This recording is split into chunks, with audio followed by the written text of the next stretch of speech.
Halo Sobat Tani, Assalamualaikum warahmatullahi wabarakatuh. Pada kesempatan ini kita ada di pertanaman jagung ya. Ini jagung kita umur 2 minggu. Dan tentunya seharusnya kalau melihat waktu ini akhir bulan Juni sudah awal kemarau, tapi masih hujan terus. Tentunya dengan perubahan cuaca ini karena pengaruh perubahan iklim global, climate change, yang tentunya kita harus banyak-banyak cari informasi baik lewat BMKG, agroklimat lokal spesifik, dan juga kita harus juga menggali. Kita sebenarnya Indonesia sendiri punya kalender namanya Waranoto Mongso. Nah ini coba nanti kita akan konsultasi kepada narasumbernya supaya kita nanti ada gambaran antisipasi bagaimana mensiasati perubahan iklim atau climate change. Yuk Sobat Tani, kita saksikan video berikut ini. Bismillahirrahmanirrahim. Assalamualaikum warahmatullahi wabarakatuh. Sobat Taman Inspirasi, kali ini Taman Inspirasi akan mengulas tentang satu hal yang menjadi suatu kecemasan kita semua, terutama petani. Nah, kemudian apa sebenarnya permasalahan itu? Kemudian apa juga solusinya? Jika sobat semua pernah mendengar Pranata Mangsa, pasti akan berpikir tentang pola pertanian zaman dahulu yang mengedepankan mitos belaka. Tapi, apakah itu benar? Lalu, apa kaitannya dengan permasalahan iklim yang muncul di dunia sekarang? Nah, mari kita bahas satu persatu.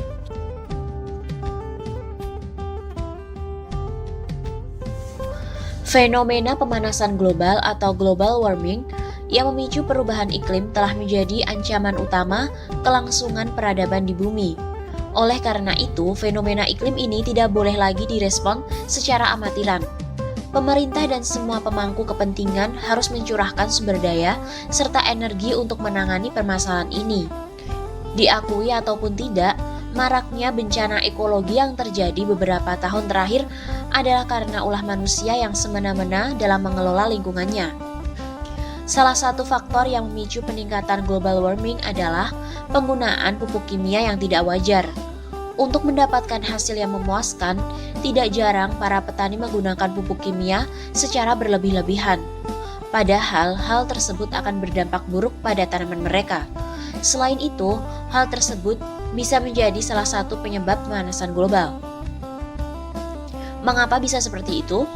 Ya, karena bahan utama pembuatan pupuk adalah nitrogen oksida, di mana nitrogen oksida ini merupakan zat yang jauh lebih kuat daripada karbon dioksida sebagai perangkap panas.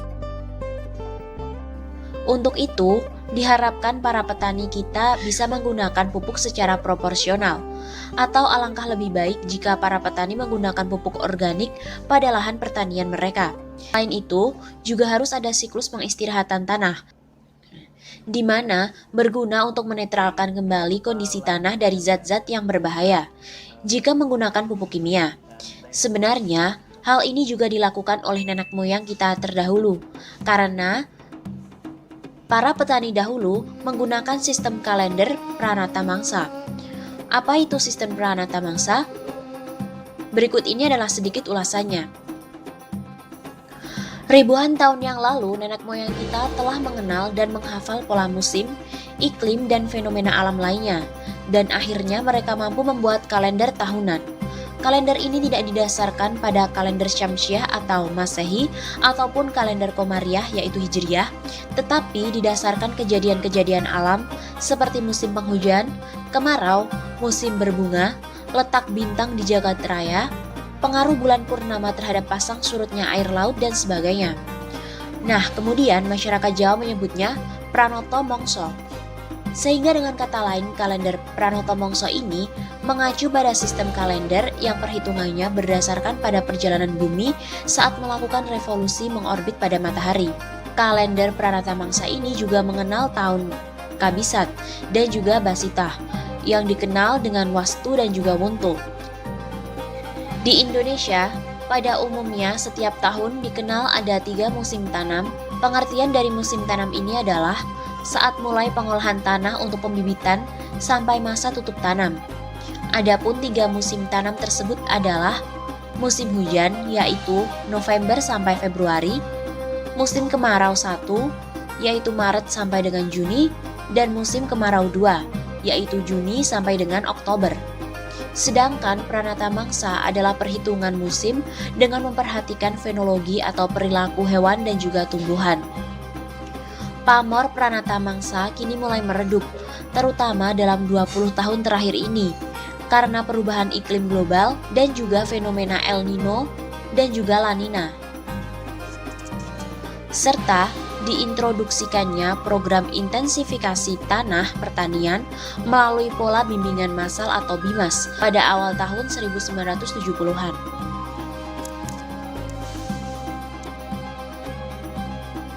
Dalam kalender Pranata Mangsa atau dalam bahasa Jawa adalah Pranoto Mongso, terdapat 12 mongso yang dikelompokkan menjadi 4 nama mongso atau musim, yaitu mongso ketiga terdiri dari mongso kaso, mongso karo, dan mongso katelu. Mongso labuh terdiri dari mongso kapat, mongso kalimo, dan mongso kanem.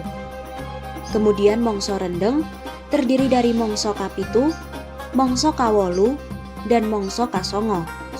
Mongso mareng terdiri dari mongso kasepuluh, mongso desto, dan mongso sodo.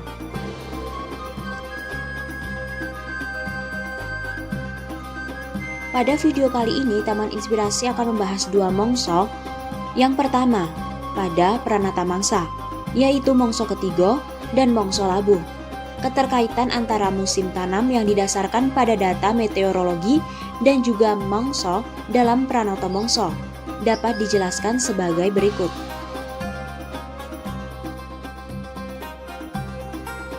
Mongso ketiga. Mongso ketiga terjadi pada akhir bulan Juni, Juli, Agustus, dan juga September. Pada saat itu adalah sebagian petani menanam palawija. Tanah mulai retak, sebagian lahan tidak bisa ditanami karena panas sekali.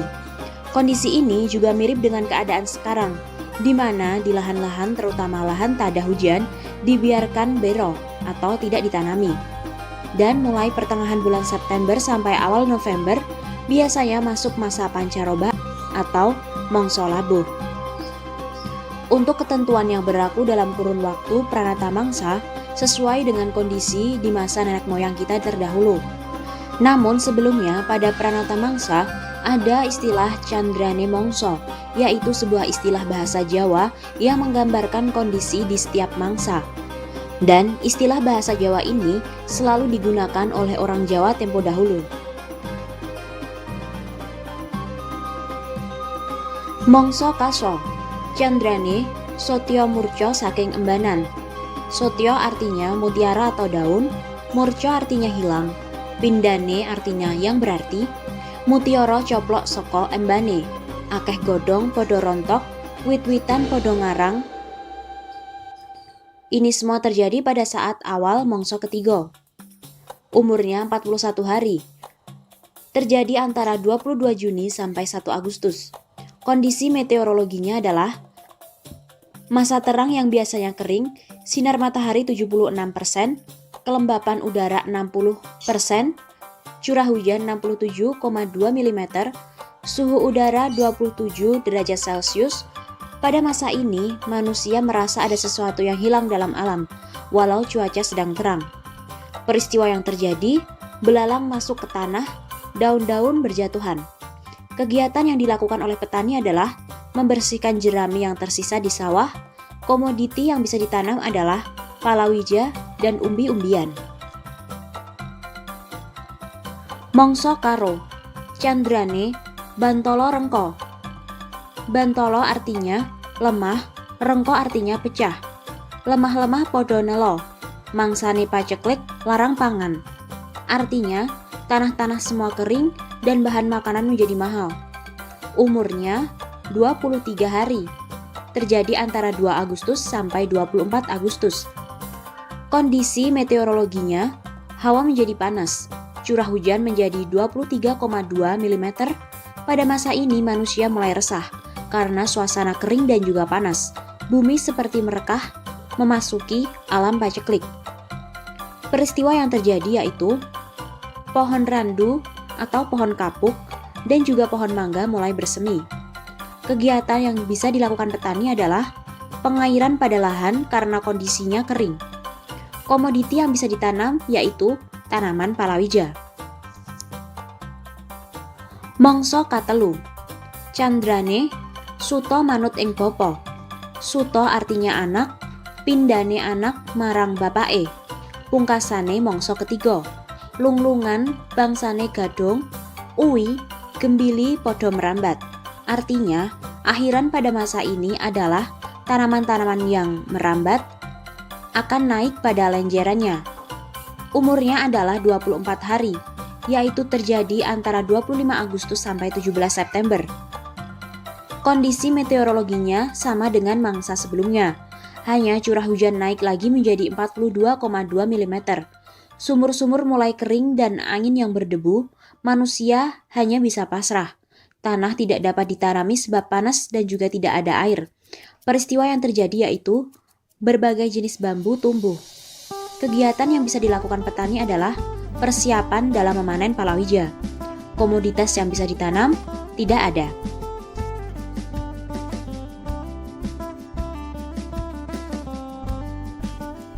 Mangsa labuh. Indikator mangsa labuh adalah musim kemarau tetapi mulai ada hujan. Petani ladang memulai untuk ditanami padi gogo dan petani padi sawah mulai menyebarkan bibit tanaman padi di persemaian. Istilah sekarang adalah sistem meto. Indikator ini ternyata sama kondisi sekarang yang dinamakan masa pancaroba, yaitu peralihan dari musim kemarau masuk ke musim penghujan. Mangsa labuh terdiri dari 3 mangsa, yaitu mangsa kapat, candrane, waspa kumembeng jroning kalbu. Waspa artinya eluh, kumembeng kembang artinya penuh, kalbu artinya hati. Pindane eluh kebak ing jerone ati, sumber podo garing. Awalane mangsa labuh, artinya pada awal masa pancaroba sumber air mulai mengering. Umurnya adalah 25 hari, yaitu terjadi antara 18 September sampai 12 Oktober. Kondisi meteorologinya yaitu kemarau mulai berakhir, sinar matahari 72%, kelembapan udara 26,7 derajat Celcius. Peristiwa yang terjadi adalah pohon randu atau kapuk mulai berbuah, burung-burung kecil yaitu pipit dan juga mayar mulai bertelur. Kegiatan yang bisa dilakukan petani adalah persiapan mengolah lahan untuk ditanami padi gogo. Komoditi yang bisa ditanam yaitu padi gogo. Mangsa kalimo. Candrane pancuran mas sumawur ing jagat. Mas artinya hujan. Wiwit ono udan, poro among tani wiwit podo nggarap sawah. Artinya, pada awal musim penghujan, petani mulai mengolah tanah sawah. Umurnya yaitu 27 hari, terjadi antara 13 Oktober sampai 8 November. Kondisi meteorologinya yaitu curah hujan naik menjadi 151,1 mm. Pada masa ini ditandai dengan hujan pertama.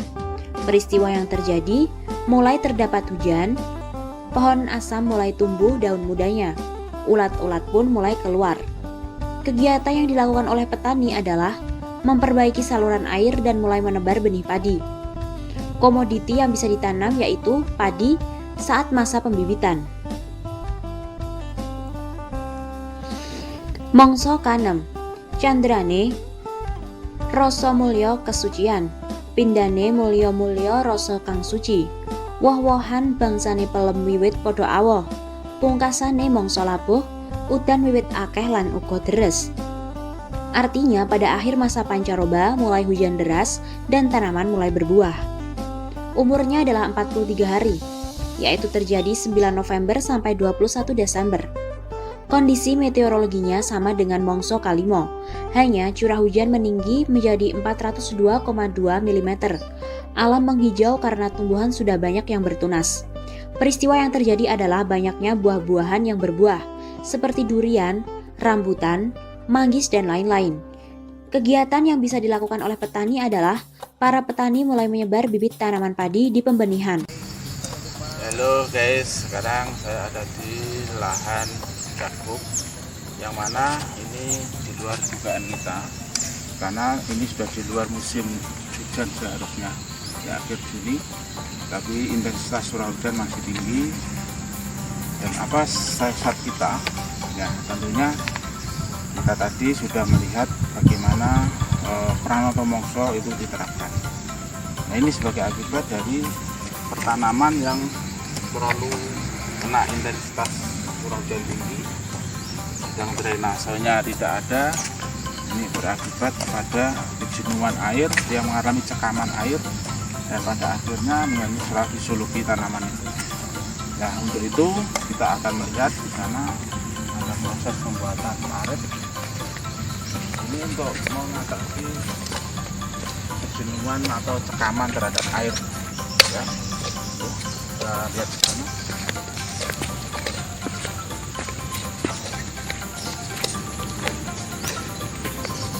Ini kita bikin parit-parit supaya dari intensitas curah hujan yang tinggi kita bisa mengurangi genangan air ini, karena terus terang ini sudah di luar musim ya, musim kemarau sudah harus masuk, tapi pada kesempatan hari ini kayaknya curah hujan masih tinggi. Nah ini antisipasi dengan kita mengetahui Pranoto Mongso tadi, dengan curah hujan yang kita masih tinggi sekarang, kita harus bikin parit-parit ya untuk mengurangi cekaman air tadi. Itu sobat tani, sedikit tentang bagaimana mengantisipasi perubahan iklim kaitannya dengan curah hujan yang tinggi tadi. Selamat mencoba. Assalamualaikum warahmatullahi wabarakatuh.